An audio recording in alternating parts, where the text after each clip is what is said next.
Takulandirani ku AMTV Malawi kuchimake kwa nkhani zenizeni. Ngati nkhani imeneyo kuno kulibe, dziwani kuti nkhani imeneyo ndi yabodza.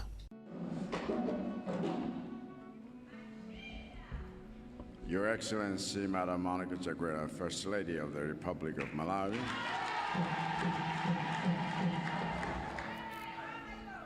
Your Honor, Dr. Michael Piswick Usi, Vice President of the Republic of Malawi, Your Lordship, Justice Regine Robert Nzikamanda, SC, Chief Justice of the Republic of Malawi, Honorable Peter Dimba, MP, Minister of Labor, all the cabinet ministers and deputy ministers here present, Ms. Colleen Zamba, Secretary to the President and Cabinet, and all the government officials here present, Mr. Pyoka Tembo, Chairman of the Technical Entrepreneur and Vocational Education and Training Authority, Tevet, and all the board members, management, and staff of Tevet are here present. Ms. Anjavula, President of the Employers Consultative Association of Malawi, ECAM, and all the affiliates of ECAM here present. Your Majesty, Gwenyama Inkos Yamakos, Command the 5th and Paramount, Chief Lundu, Your Excellencies, heads of mission and international organizations here present, Honorable Patrick Zebulon Chiondola, Regional Chairman of Malawi Congress Party for the Senate,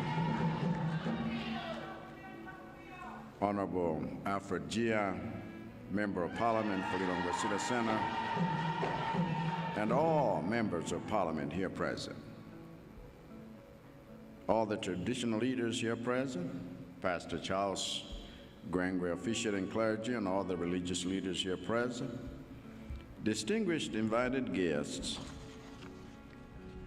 Amai Abamba.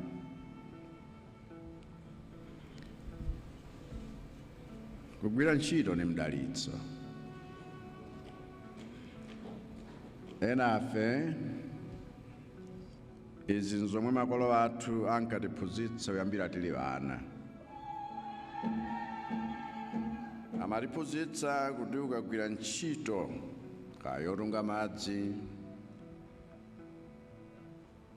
yoti ukasambe nawo, kapena ukagwira ntchito yolima kuti udye nawo, ukagwira ntchito yokonza nyumba kuti uzikhala nawo mwemo, ukagwira ntchito yochapa umavala nawonso. Ndiye timati kamakhala timadziwa kuti mdalitso wina uliwonse umabwera nkugwira ntchito. Chifukwa kugwira ntchito molimbikira ndi mwaluso ndi khomo lomwe Mulungu amatilowetsapo madalitso osiyanasiyana. Izi zikutanthauza kuti ngati kugwira ntchito lili mdalitso, ndiye kuti ulesi komanso umbava m'matemberero. Ambiri sadziwa kuti munthu waulesi wakuba, ngakhale zochita zawo zimakhala zosiyana, zikhulupiriro zawo makhala zofanana. Waulesi wakuba onsewo samakhulupirira kuti kugwira ntchito ni mdalitso ayi. Onsewo amaona ngati kugwira ntchito ni chinthu choyipa. Mwachidule onsewo sakhulupirira kuti Mulungu ni wabwino. Chifukwa munthu amene wakhulupirira kuti Mulungu ni wabwino amalimbikira ntchito chifukwa akudziwa kuti mu ntchitomo muli ubwino omwe Mulungu anawuyikamo. Ndiye nkhani tabwerera panoyi, nkhani imeneyi yolimbikitsa kagwiridwe ka ntchito mdziko muno, chifukwa pamalo pomwe anthu sakugwira ntchito sipachedwa kubwera khalidwe la umbava. Kutere kuti mkamaona anthu aku Tevet akumathamangathamanga kusula achinyamata ndi kuwalimbikitsa kuti azigwira ntchito, muzidziwa kuti akuthandizanso kuti umbava uchepe mdziko muno. Mulu wa msonkhano wa lero ukamba za luso lomwe tiyenera kukhala nalo pogwira ntchito kuti tikhale ndi chuma chotithandiza kuti tizidzidalira tokha.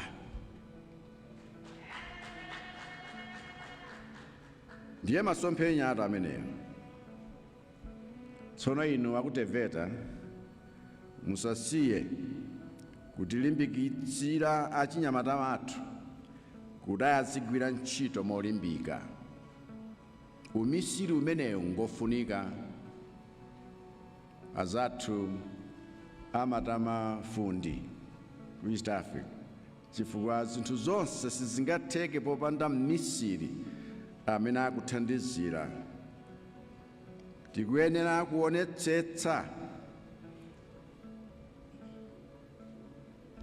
kuti pasapezeke wina pakati pathu yemwe akuyembekezera kulandira zaulere, kaya chifukwa chojiya, kaya chifukwa chodziwana na anthu andale, kaya chifukwa chodziwa kupemphapempha yaye.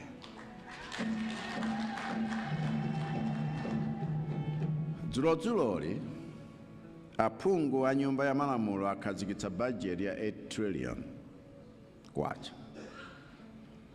Koma ngati wina akuyesa kuti ndalamazo zoyendetsera bajetiyo zilipo kale pena pake kuti mangopita makatapa, ndi ayo ale.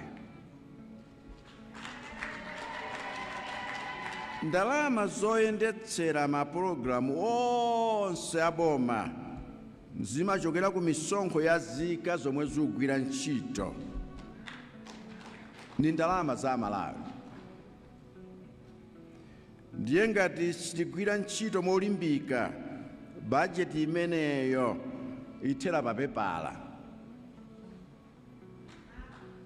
Palibe amene timuloze kuti ndalama za misonkho ya Malawi, mwina ndibwerezenso, palibe amene timuloleze kuti ndalama za misonkho ya Malawi azingosakaza,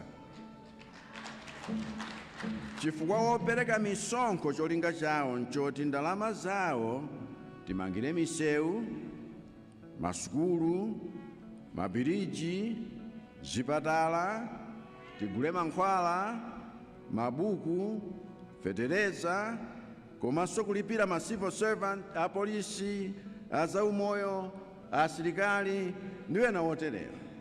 Ndalama imeneyo. Palibe zomangodya ndalama za boma chifukwa makomo wonse osololera ndalama zimenezi zimene sunazigwirire ntchito tinatseka. Tere tikanzindikira kuti pena mposatseka tikatsekanso pamenepo. Nudziwa kuti kutseka kwa makomo amenewa kudakwiyitsa anthu ambiri. Mpaka lero okwiya ndiye nkhani. Ndipo wena anayamba kale kukambirana kuti apeze njira zomchotsera Chakwera mboma kuti ankasolola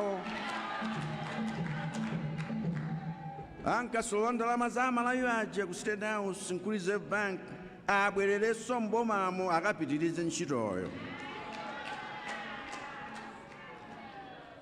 Ena ine ndesi nchoka, ndipo wonse okonda kudya zaulere,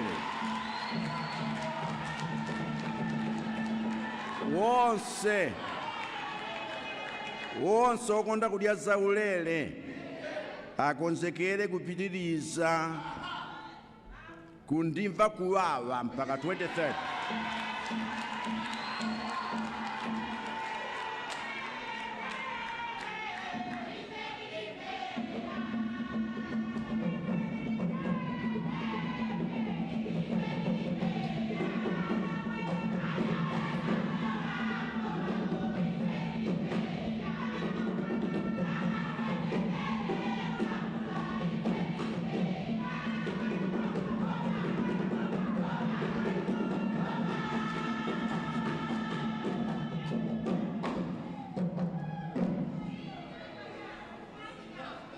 Sinabwerere kuno kudzadya zaulere.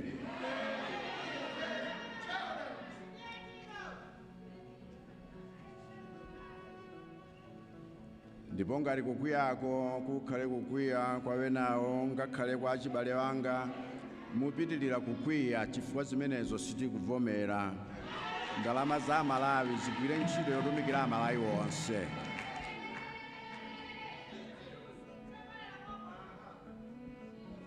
Tifuna tigwire ntchito komanso tikuthandizeni achinyamata kuti mupeze ntchito zoti mugwire molimbika kuti mukhale mchuma chanu.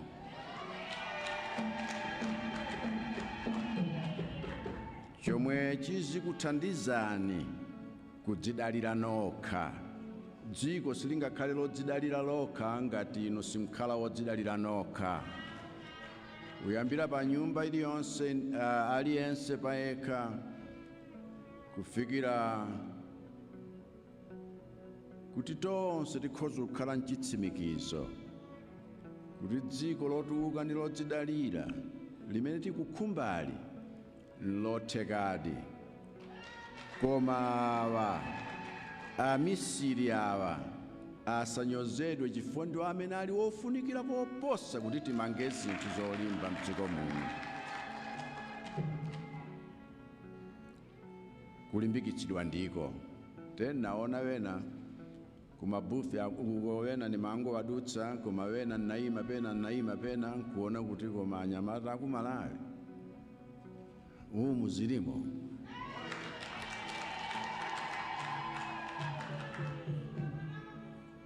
Sizija timachita kupole zoma nyoza apere komuteko ndiwo amene amapanga magalimoto aja.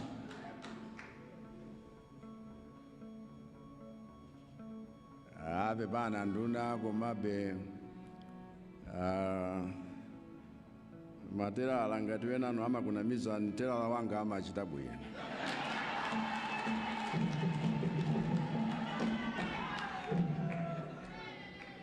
Ndiye nimawoche pa amenewa natsekulira msonkhano umene wa Tevet wa chaka chino cha 2025. Ambuye akudalitseni nonse.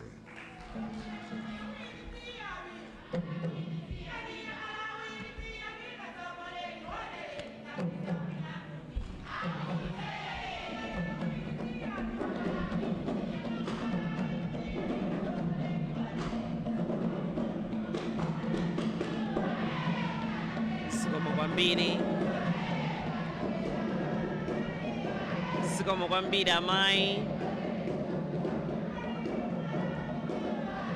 amayi zikomo kwambiri takuthokozana amayi zikomo kwambiri niyo mwapambana zikomo kwambiri takuthokozani olemekezeka president zikomo kwambiri chifukwa cha nthawi yabwino imene tinali nayo kuti munatiyankhula komanso kutitsogolera kutilimbikitsa za ubwino ndithu wamaluso amenewo kuti tiwalimbikitse ngati dziko mukuyankhula kwanu. Ndiye chotsatira pa programu yolemekezeka president ndikupereka mphotho kwa magawo atatu amene tili nawo kuti inu mupereke mphotho chifukwa chokuti achita bwino magawo amenewo. The very first one is in the category of defying all odds to pursue skill training. We have Christopher Chikaonda. A big hand, ladies and gentlemen, for Christopher Chikaonda. Let me now call the Minister and the Board Chair to join His Excellency, the President, to award Christopher Christopher is aged 33, is coming from Dedza district. He did bricklaying course at Salima Technical College from 2017 to 2020. You have seen him. He is a man with a disability, but I'm telling you, he has already registered his company to the Registrar General and the MRA, and he is also waiting for the NCCI approval to register him as a contractor, hopefully by June. And this also you should know about this man. Currently, he's working at a site as a foreman at Wauza Secondary School, where he is building an ICT lab under Makra project. Another thing that you should know about him is that he has a number of building projects in Dedza and in Lilongwe, such as classroom blocks at Chimwangaru Primary School and of course Chivuli Primary School in Dedza, child development centers at Njonja, Living Waters Church in Dedza, and also classroom blocks at Chikuyu Primary School. A big hand, ladies and gentlemen. That's what we are talking about. A very young man, 33 years. Osaiwala kupanga subscribe ku channel ya AMTV Malawi.